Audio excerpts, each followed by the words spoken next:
Okay. I'm going to begin the learning sponsors.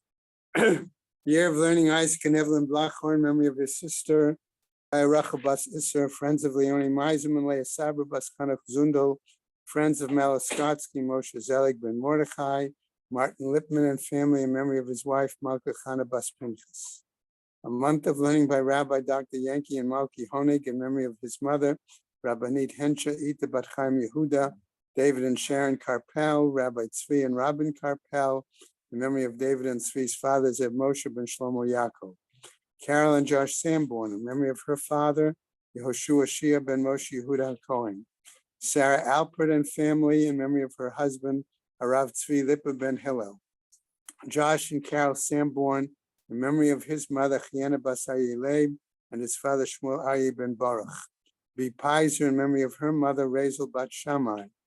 Leo and Tova Zimmer, in memory of his father, Tzvi ben Azriel, and his mother, Yocheved Bat Yaakov Menachem Mendel. Mel and Haran Haller, in memory of his mother, Fega Bas Yaakov. B. Pizer, in memory of her stepfather, Avram Michal ben Shmuel Halevi. Jill and Perry Meltzer, in memory of her father, Yaakov ben Yosef. A week of learning in memory by Charlie Gelfenstein, in memory of his wife, Menucha Sarbas Yechiel Michal. Michael and Judith Poretsky, in memory of his brother, Chaim Tzvi ben Gershom. Mark Linder, in memory of his father, Chaim ben Yecheskel Elimelech. Barbara Hollander, in memory of her father, Shmuel Shlomo ben Yehuda Baruch. Judy and Jack Schiff, in memory of her mother, Chaya Chava Bas Menachem Mendel. Sid Paris, in memory of his mother, Yehuda Bas Tzvi, and his father, Chaim ben Aharon HaKohen. Okay, yesterday was the 25th. Bob Bromberg with Paula was observing a day of learning in memory of his grandfather, Yisrael Elimelech ben Shmuel HaKohen.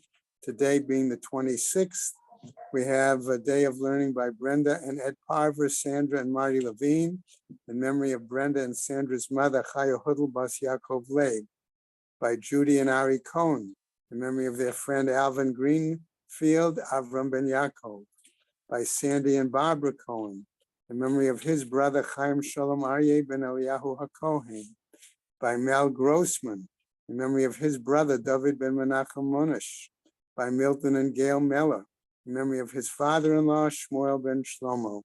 May Hashemas have an aliyah, crank a rafia, velti yeshua shema taliyah, and l'chol b'nei Yisrael good kaben shtia. Amen. Okay.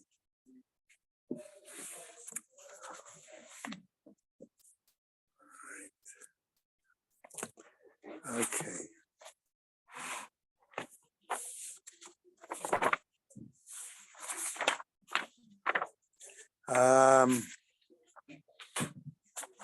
Given the strange format of what was yesterday's daf, okay, I'm tempted to start where they left off yesterday, which was on Lamed Daled Amud Aleph, with the Mishnah in the middle of the Amud. Okay, is there anyone that needs me to start at the beginning of the Amud? Okay. I see someone's head shaking. Okay, anybody else need me to start at the top of the Amud? Starting from the parak? New Mishnah, the new Mishnah. Okay, Also a new parak. no, the new Mishnah, Ra'at at Hakoi. That's where I'm starting in the middle. You're going all the way back. They don't fit with us. Okay, so I'll do that and then we'll start. Okay, so I'll do it quickly and then remember we saw the situation where the guys were walking down the road, 6 guys. They didn't do the whole Gemara yesterday? No, he didn't. Okay, you thought he was going to do up to the end of the parak, you're asking. No, I didn't. The other Rabbi Green, okay, did the learning. Oh, Yeah. we have. Okay, so you should still have it if you've got volume 2. It still should still be there. Okay. All right. So basically, it's a similar situation. Remember, we're talking about number 1. We're talking about according to Beit Shammai. All right, that if it's a ta'ut, it's still going to be, it's still a vow of Nazirut. That's number one. Number two, the question is going to be, okay, if you have multiple people and you have a situation of one says this, one says that, okay, how can it be? Certainly one is going to be correct, one is not going to be correct. Okay, and if somebody else says it's based on what they said, okay, or what they didn't say, so it's going to impact, so depending on the number of people, okay? So keeping that Gemara that we did cover together, okay, in mind, we go on now to this new Mishnah, okay? And I will just point out that when it talks about a koi, okay, there is no clear classification as to whether it's a chaya or whether it's a behema or whether it is a genus, a species all of its own. Okay, so keeping that in mind, we'll now start the Mishnah. Okay, Matnitin says a Mishnah, Ra'a et a koi. Okay, so there are now 9 people. Okay, theoretically 9 different people, and they see this animal. Okay, all right, if you use Koran or you're interested, Koran has pictures there and the whole description of animals that might be considered. Exactly, that might be considered. Okay, all right. For example, that's a question. Okay, all right. So what happens? Ra'ata koi. They saw this animal known as a koi. Okay. Va'amar, and the first person says, Hareini nazir shezeh chaya. I am so sure that I'm taking a vow as the Nazareth that it is a chaya, okay, a non-domesticated, okay, animal, right? Second person, Hareini nazir shezeh eino chaya. Second person says, I am so sure, okay, that it's not a non-domesticated animal that I'm taking a vow of Nazareth. Third person comes along, Hareini nazir shezeh behema. I am going to be a Nazareth because I am sure it is a domesticated animal. Fourth guy comes along, Hareini nazir she'ein ze behema. Okay, saying I am so sure, I'm taking a vow of Nazarethship that it is not a domesticated animal. Okay, fifth guy comes along, Hareini nazir shezeh chaya ubehema. I am so sure that this animal is such that it has aspects of domesticated and aspects of non-domesticated. Okay, by the way, that's why Koran's piece is interesting, because it talks about water buffalo. Because in some cultures, the water buffalo is a wild animal. In some cases, it's a domesticated animal. Okay? And if it's a water buffalo, it is. Okay, right. So what happens? Next guy. Okay, right. Next guy, Hareini nazir. I'm so sure. She'ein ze lo chaya v'lo behema. I'm a Nazirite because I know it's not either domesticated or non-domesticated. Okay, and in other words, it's a species in and of itself. Okay, Hareini nazir she'achad mikem nazir. Okay, so guy number 7 says, I'm sure that one of you is going to turn out to be a Nazir. Okay, okay, because either it's an animal that's domesticated or it's an animal that's not domesticated.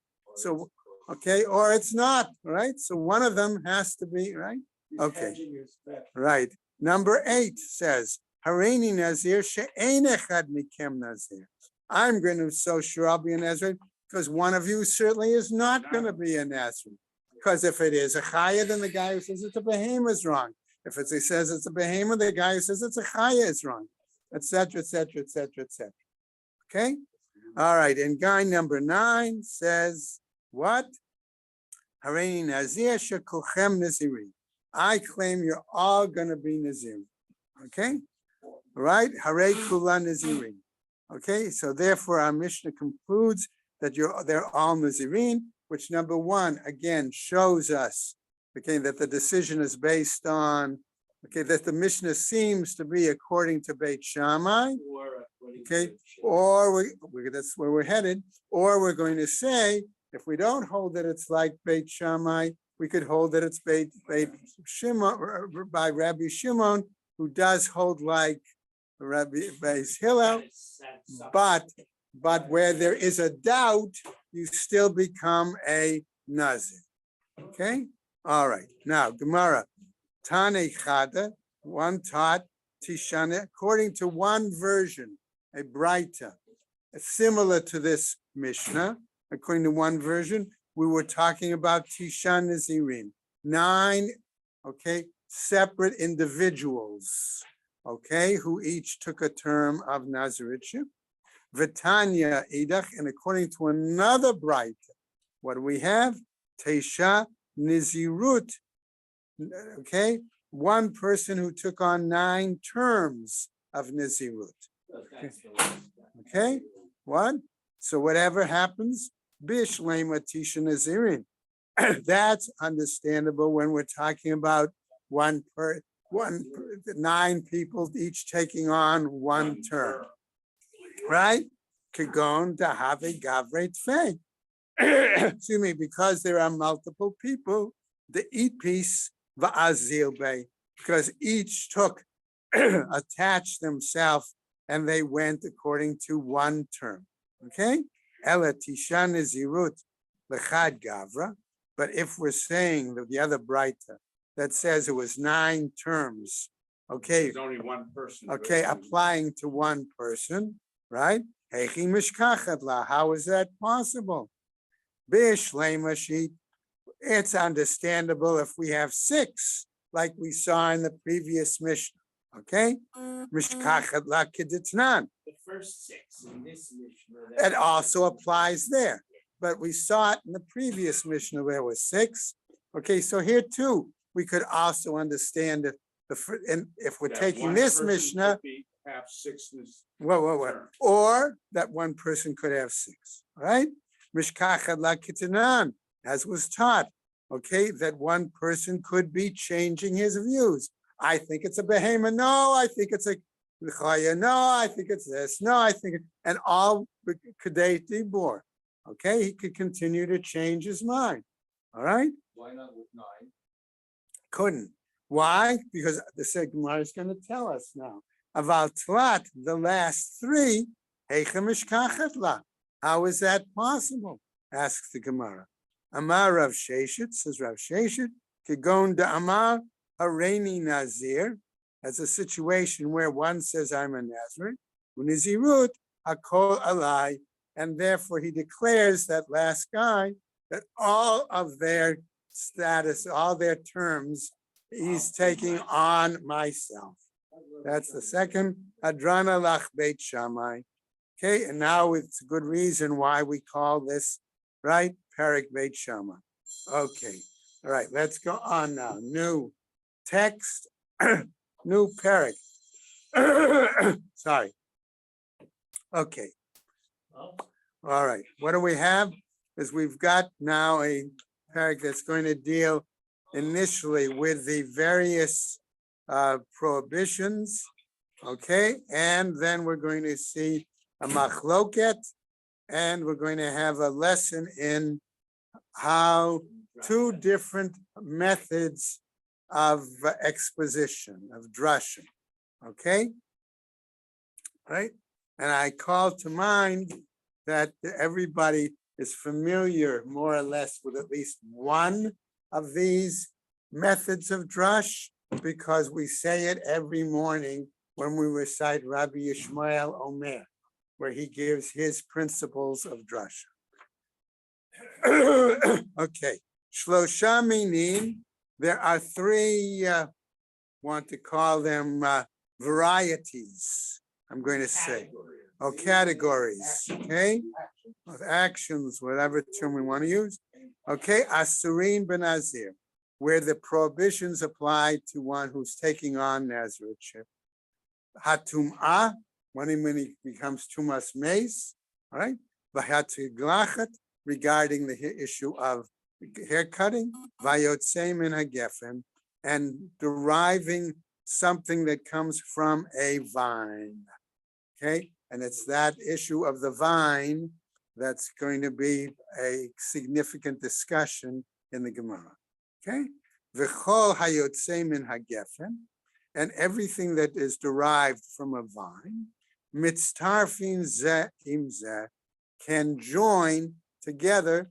Okay, in other words, something of this aspect of a vine and something from this aspect joined together to satisfy the minimum rishiur, which we generally say is a kazayas, okay, to make the nazir over on that situation. Yes, Sid. Hold on. Sid. Does aroma have any effect on the wine? Aroma? If I smell the green. Let's wait and get to see what the Gemara is. The answer is no. Okay, we're going to see the Gemara is going to raise a variety of issues as to what might be included in the vine, but aroma is not included. However, Okay.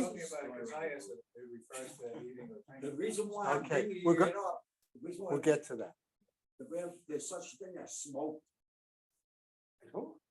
Items like smoke chicken, smoke egg. So they put it into this room and it absorbs that smoke. I understand. twigs and the I vine understand. itself, the wood are- Okay, we'll get to it. I don't want to jump, let's not jump too far ahead here. Okay, so I understand. So aroma is not discussed. So aroma. No. Other items that are associated with a vine will be discussed. Okay, But it gives off.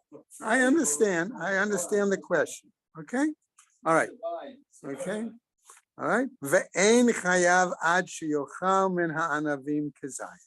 Okay, but our Mishnah goes on here to tell us that there is no transgression on the part of the Nazareth unless what he has eaten from various parts of the vine, okay, and we're going to have to define that, okay, is equivalent to the minimum shear of a kazayis. Okay, well, we'll see.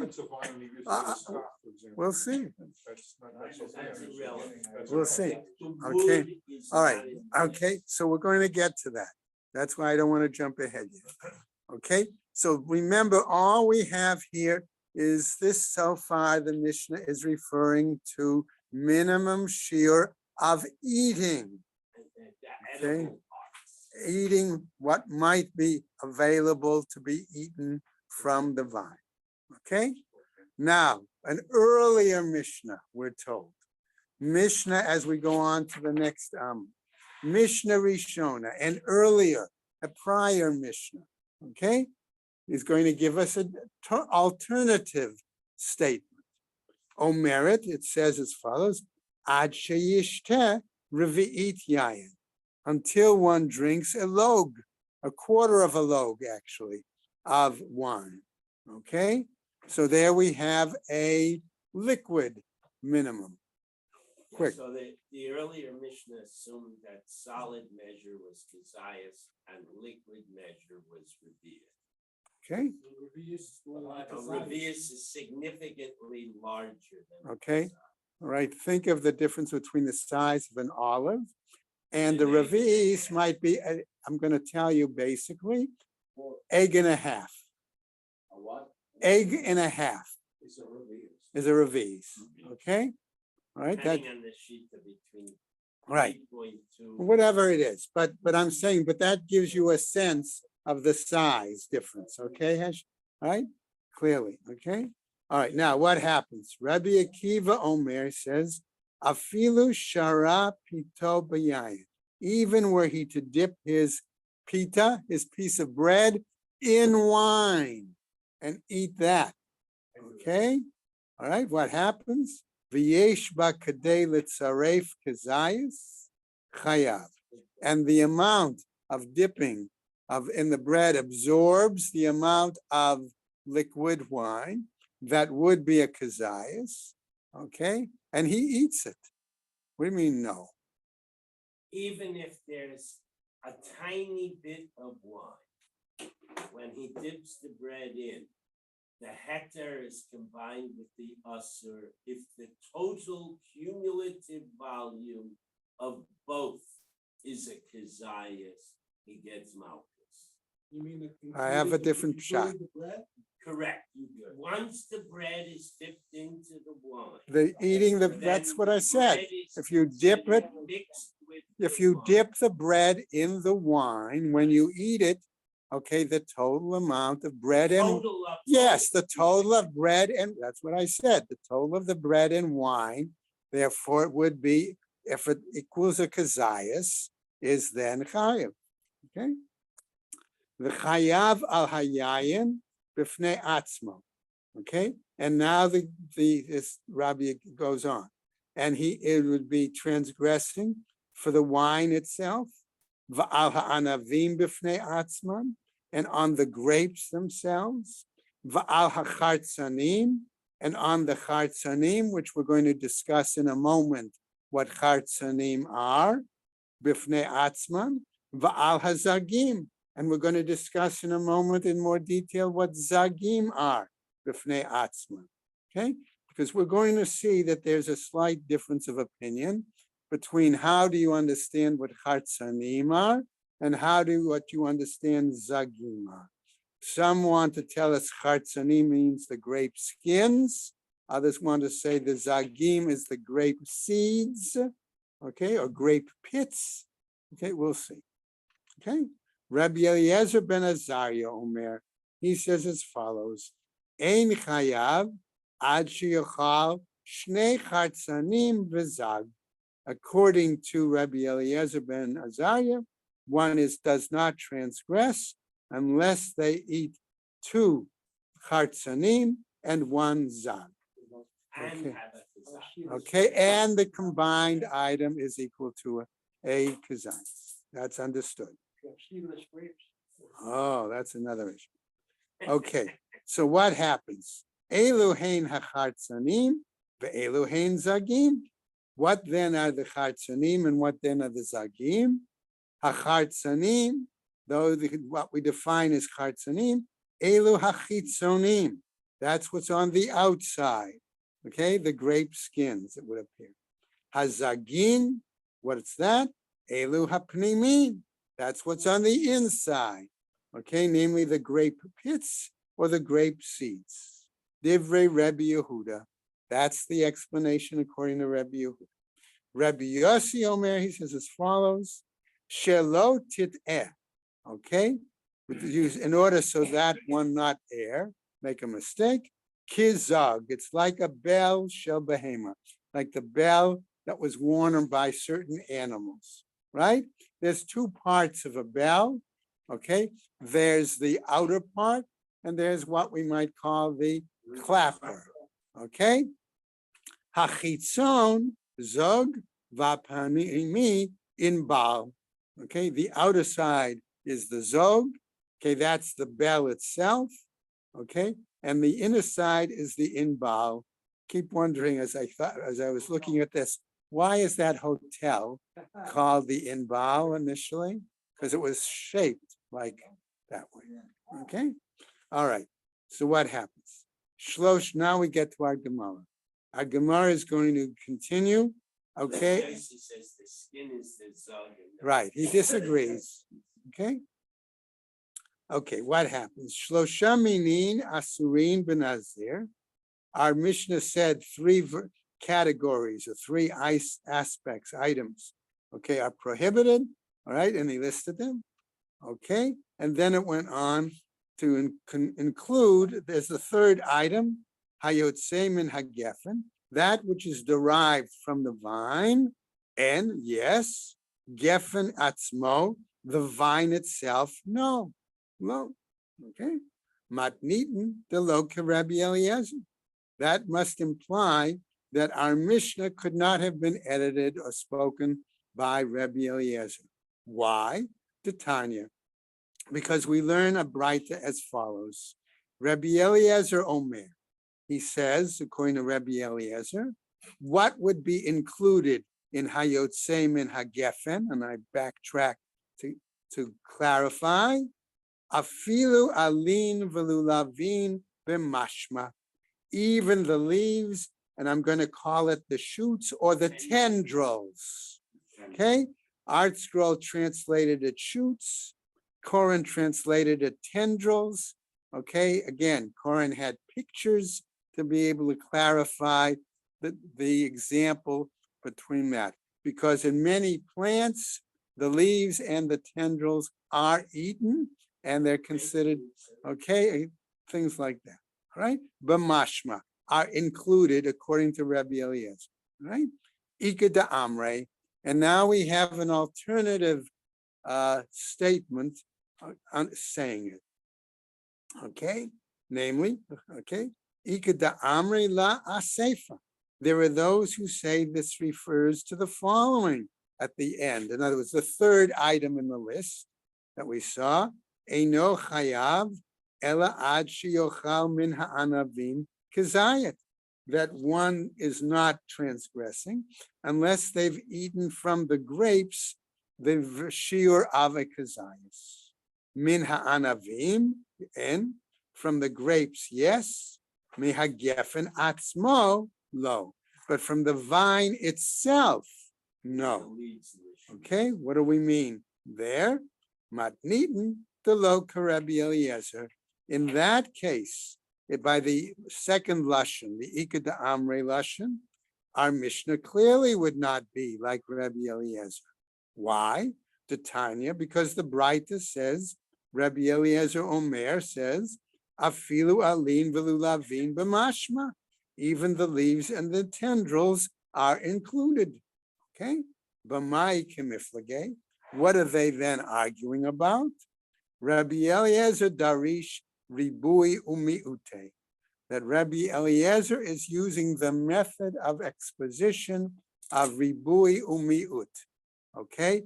You have the, let's call it for the moment, limits and amplification. Okay, I'm going to use that translation. I'm not happy with it. What? I'm not happy with that, but that's I think that's what Art Scroll preferred. Okay. Boy means more stuff. Right. Okay. What happens? Rabbanan darshe klale uprate. But the rabbis, however, are using a different means of exposition, klal uprat, namely generalizations and specifics. Okay? All right? So, yeah. If you're making a borei pre-hagefen, so is the emphasis on a pre? Okay, Mal, good question. I don't want to answer it just yet because, no, there's a reason. Okay, because as we go into the Gemara, we're going to see it's going to focus on pre and what comes from the pre. And so that to me would be the answer to your question. That's why we say borei pre hagefen or borei pre hagaf. Only. Okay.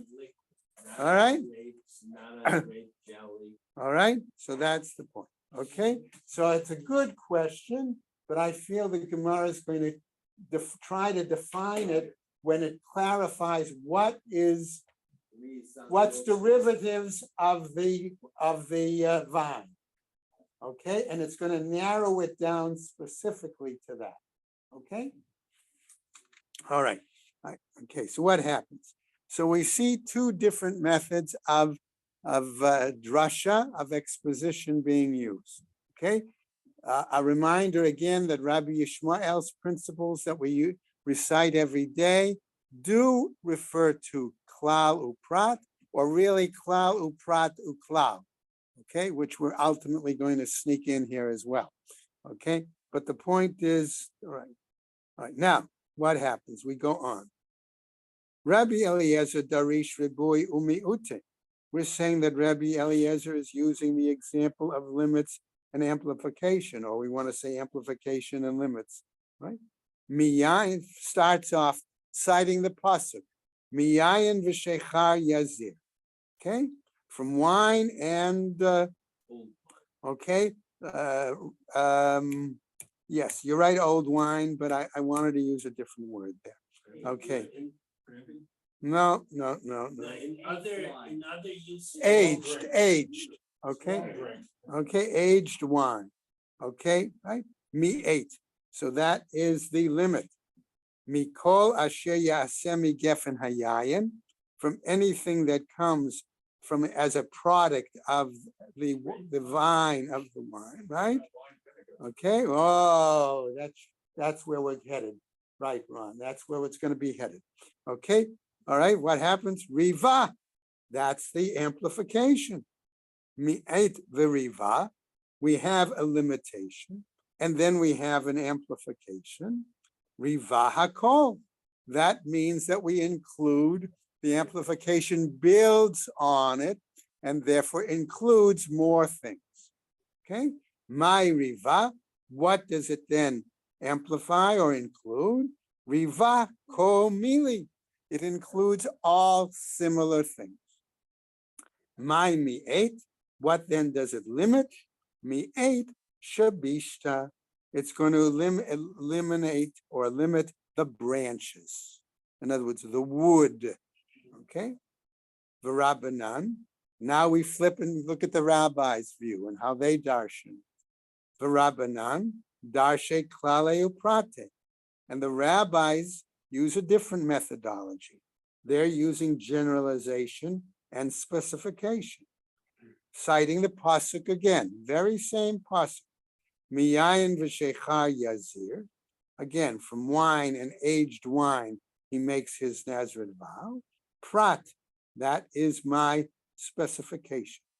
Mikol asher yaseh migefen hayayin, from everything that is made from the vine.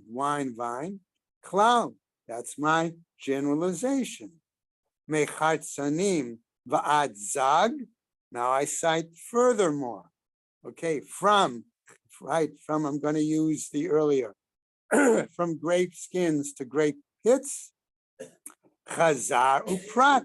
He comes back and gives us another specification. So we now have prat uklal uprat. Okay, all right. Prat uklal uprat spells out the Gemara to tell us what is the methodology here. And now it tells us what is the result when we have that format. Sorry. I'atadan ele ke'ena aprat. You do not determine from that except those things that are, I'm going to say, similar to what is specific. Okay. Okay. Mahaprat mefurash. The same way the specific item is spelled out, is explicit. Pre, upsolit pre. Here you go, Mel. There it is. Okay.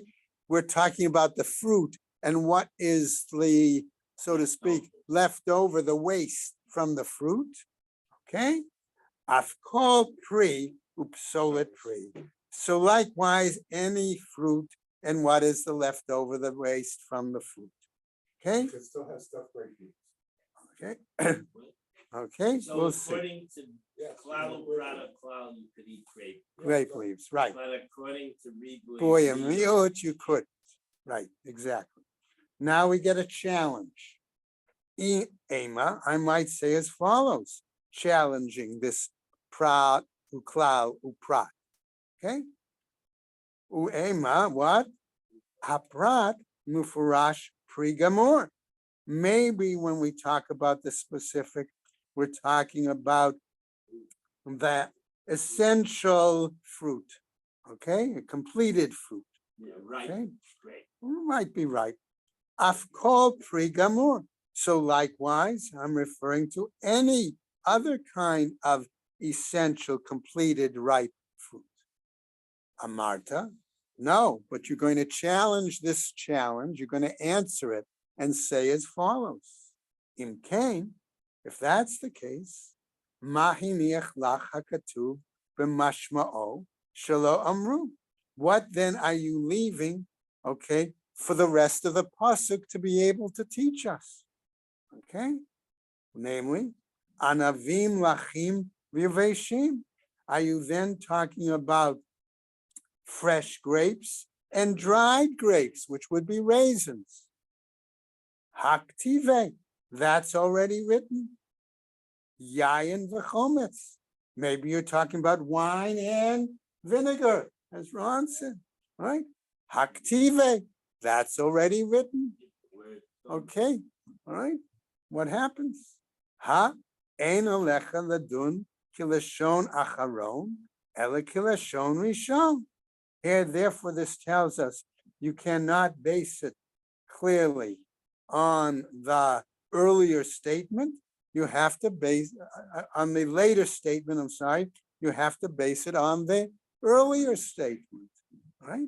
Umeachar shesofenu l'rabot kol davar. And since we come then to include all these things, ma Talmud lomar, what does it come to teach us? Mechartzanim ba'ad zag. Okay, when we give that example, okay, of from great skins to great pits or seams, all right, l'marlach, kol makom shatamot say prat uklal, any place that we find the exposition based on the specific, then the generalization. I ata rashai lemoshcho v'ledino ke'ein haprat. You are not permitted then to derive from it and to connect it halachically with the idea of something just similar to the specific. Ella, but rather, naasek klal mosif al haprat. But rather what the generalization does is it clarifies, okay, and it expands somewhat the detail, the specific, ad sheyifrot lecha hakatuv kederech sheparat lecha benazir, until, Then the second part. okay, the second part comes and it clarifies what it is. In other words, the generalization includes the limit to things similar to the specific. And if you want to see that spelled out, look at 34b3, note number 28 in the art scroll, okay, where it spells that out particularly, okay? Amar mar, let's finish up now. Yeah, okay. Amar mar, the master said. So now we're going to see, in essence, a piece of Gemara which almost repeats what we had earlier, okay? Now, from an editorial point of view, one might question, why does the Gemara bring this if we've already had this discussion? Okay, but there's got to be a reason that the Gemara repeats it and presents. Okay, Amar ma, I'm going to phrase it, hasn't the master already said? Okay, in other words, this is clearly an editorial piece from Ravina and Ravashi, or the next generation, that they want to be able to clarify further. Ma prat mifurash, the same way the specific is explicit, pre upsolet pre, namely it's the fruit and the waste of the fruit. And here again, notice again, Mel, this is answering your question. All right. Af kol pre upsolet pre. So likewise, fruit and the waste of the fruit. Right? Pre, what do we mean by the fruit? Inve, okay, that is the grapes themselves. Psolet pre, what about the waste? Or what's okay, what's left over, right? Maihi, what is that? Chometz. There it is, Ron. There's the vinegar, right? Afkol pri. So likewise, any similar fruit. Mahi, what might we include in that? Goharke. We're talking about unripe grapes. Afkol dipsolet pri. And what about any kind of wasted fruit? Maihi, what might we include there? Amar Rav Kahana, says Rav Kahana, le'etuye inve dachrin. We're talking about, again, okay, unripe, right? Okay, va'ad zag, all right, or we're talking about root wormy fruit, okay? Zag Amar Ravina. Now Ravina wants to come and give his suggestion. Okay, that's why I said this is really, I felt, an example of editorial work by Ravina and Rav Ashi, because he cited right here now. Le'ituye debein habaynim. We're also talking about the pulp that's between the seeds and the skin. Okay, Amar Mar, again, a ma haprat. What do we mean when we say that mefurash, that the specific is spelled out explicit? Pri gamor. We're talking about, okay, we might have talked about the totally ripe fruit. Af ko pri gamor. So therefore we might be talking about any kind, all ripe. Amarta, I would tell you to answer back. Im kain, mahi niach hakatuv b'mashma'o shelo amru. What then would the verse be leaving out that we would not include? Anavim lachim v'yaveshim. Again, we come back to ripe grapes and dried grapes, raisins. Haktive, but that's written. Yayin v'chometz. We understand that to mean wine and the vinegar. Haktive, but it's written. Ha'ena lecha ladun kilashon acharon, and that thus we don't base it on the later statement, right? Ela lekilashon rishon, but on the earlier statement. Umeachar shesofenu l'rabot kol davar mat Talmud lomar, and since we therefore include all that which is included, right? Talmud lomar mechartzanim ve'ad zag, right? From that grape skins to grape pits or seeds, lomar lecha, in order to tell you, kol makom she'atom say prat uklal, anytime when we find the use of this form of exposition, specification followed by generalization, I atarashai lamoshcho laduno ke'ein haprat. You are not permitted then to derive from that something that is similar to the specific. Okay, right. I atarashai lamoshcho laduno ke'ein haprat. Ela naaseh klal mosif al haprat. Okay. Ad sheyifrot lecha hakatum, you are not able to do so until you see the next prat that's going to come afterwards. So it's really prat, uklal, uprat, okay, and that really, that second prat then adds a clarification to what the klal comes to expound, right? It limits actually the prat. All right, look at the two. Okay, kederech sheprat lecha b'nazir. Okay, as was done in the case of the Nazarite. Right? Meaning that it's only grape Right. and Grape-related grape-related items. Marchatzanim be'ad zag. Okay, So etc. they etc. give Steve his stuff grape. Right. So we'll stop there and we'll pick up tomorrow with what's doing with Rabbi Eliezer again. Who does it, Les? Right? Okay. Oh, well, I won't be here for All right. So you're not gonna be here? So then you He'll can tune just in. grape leaf. So then eat your grape leaf. Thank you, Rob, I agree.